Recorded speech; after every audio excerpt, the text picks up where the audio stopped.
के चरण, उसके बारे में मैं आपको बताऊंगा, यानी स्टेप्स ऑफ रिसर्च प्रोसेस। जैसा कि आप पढ़ भी चुके हैं पहले कि शोध होता क्या है। शोध को इंग्लिश में क्या कहते हैं? रिसर्च। रिसर्च यानी किसी खोज को दोबारा से खोज करना, यानी पुनः सर्च करना, जिसे कहते हैं रिसर्च यानी शोध। ये शोध बार बार इसलिए किए जाते हैं क्योंकि परिवर्तन प्रकृति का नियम है। यह समय पर परिवर्तन होते रहते हैं, इसलिए जो पूर्व में शोध किए जा चुके हैं उन्हीं शोध को दोबारा से हमें नवीन शोध करने पड़ते हैं, ताकि जो समस्या उत्पन्न हुई है और उसका निराकरण, यानी कि पहले समस्या उत्पन्न हुई थी, उस समस्या का निराकरण हो गया है, लेकिन दोबारा से जब वो समस्या उत्पन्न होती है या उसमें कुछ कमियां होती हैं तो हम दोबारा शोध यानी रिसर्च करते हैं। तो रिसर्च के कुछ चरण होते हैं, यानी शोध ऐसे ही नहीं हो जाता है, उसे क्या करना पड़ता है? उसे हमें दोबारा से चरणबद्ध तरीके से करना पड़ता है। कोई भी शोध बिना प्रोसेस के संभव नहीं है, यानी जब कोई रिसर्च की जाती है तो उसके जो स्टेप्स होते हैं उन्हें फॉलो किया जाता है। तो रिसर्च स्टेप्स में जो पहला है हमारा वो है समस्या का चयन। क्योंकि शोध कब होगा? शोध तो तभी होगा जब हमारे समक्ष कोई समस्या होगी, तो सबसे पहले एक समस्या को चुनना जिससे कि समाज प्रभावित हो रहा है, यानी व्यक्ति प्रभावित हो रहे हैं, तो समस्या का चयन करते हैं, यानी रिसर्च प्रॉब्लम।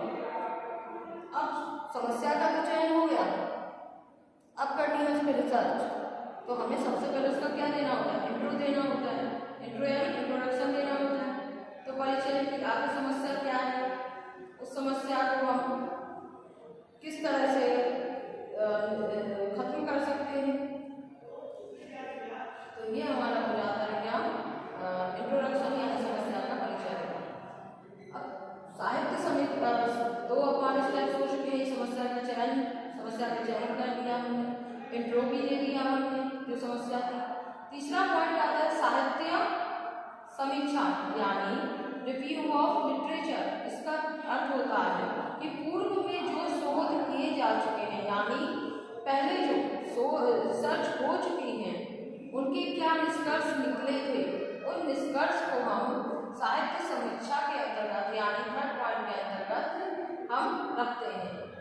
जैसे कोई समस्या थी, जैसे धूम्रपान एक बहुत बड़ी समस्या है, तो उससे पहले क्या समस्या थी, उसके निराकरण में क्या समाधान निकाले गए, तो जो समाधान दूसरों ने निकाले थे, यानी दूसरे जो रिसर्चर थे उन लोगों ने जो निकाले थे उनको भी हम अपने रिसर्च में स्थान देते हैं, जिसे हम कहते हैं रिव्यू ऑफ लिटरेचर या साहित्य समीक्षा। फिर आती है हाइपोथेसिस। इसको जानना बहुत जरूरी है। किसी भी रिसर्च को पढ़ने से पहले या निष्कर्ष पर पहुंचने से पहले हम एक हाइपोथेसिस तैयार करते हैं, यानी परिकल्पना, यानी एक खाका तैयार करना। एक खाका तैयार करने का मतलब है अपने दिमाग में, अपने मस्तिष्क में इसकी सोचना कि आखिर ये है कैसा और इस समस्या को हम कैसे खत्म करेंगे, वो चीज़ हमारी कहलाती है परिकल्पना या हाइपोथेसिस। अब हमने सोच लिया, हमने समस्या का चयन कर लिया, उसके बारे में देख लिया, जान लिया, पहले जो लोगों ने उस समस्या के समाधान के लिए जो निष्कर्ष निकाले उसका भी हमने रिव्यू यानी जो उनकी सारी समीक्षा उसको भी कर लिया। फिर हमने एक खाका तैयार कर लिया कि समस्या के निदान हम कैसे करेंगे, उनके भी स्टेप्स हमने फॉलो कर लिए। अब इसके बाद बात आती है अध्ययन विधियों की, यानी अब हमें इस तरह की जो विधियाँ हैं उसको चुनना होगा। ये होती है जैसे क्या आयु है, आयु यानी किस एज के हैं, क्या उनका जो जेंडर है, महिला है कि पुरुष है, उनका उन्हें क्लासिफाई करते हैं।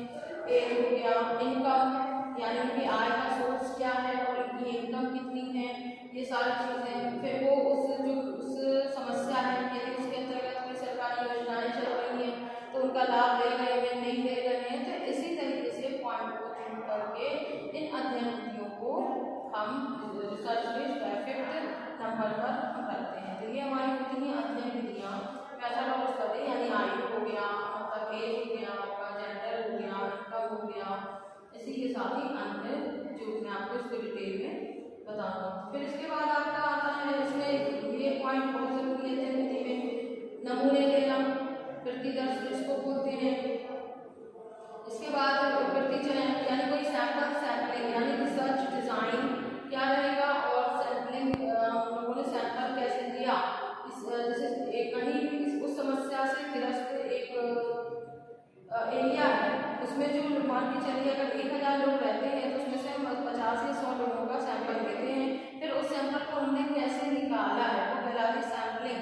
उदाहरण के तौर पर जैसे कि एक मान के चलिए 100 किलो गेहूँ रखा है, वो एक बोरी में बंद है, और उसमें से हम थोड़ा सा गेहूँ लेते हैं, देखते हैं कि इसमें कंकड़ है कि नहीं लकड़ी है, या बहुत सारी चीज़ों का हम उसमें देख लेते हैं। उससे हमें पता चलता है कि इसमें कितनी मिट्टी है, कितने कंकड़ है, या ये गेहूँ साफ है। उसी तरीके से जो 50 लोगों से निष्कर्ष निकलेगा वो 1000 लोगों का माना जाएगा। तो ये हमारे प्रतिदर्श और प्रतिचयन कहलाते हैं, सैम्पलिंग एंड डिजाइन। इसके बाद आती है डाटा संग्रह, डाटा कलेक्शन। डेटा कलेक्शन हमें करना होता है क्योंकि रिसर्च का मुख्य टॉपिक या मुख्य स्टेप्स का चाहे तो स्टेप यही है, डेटा कलेक्शन।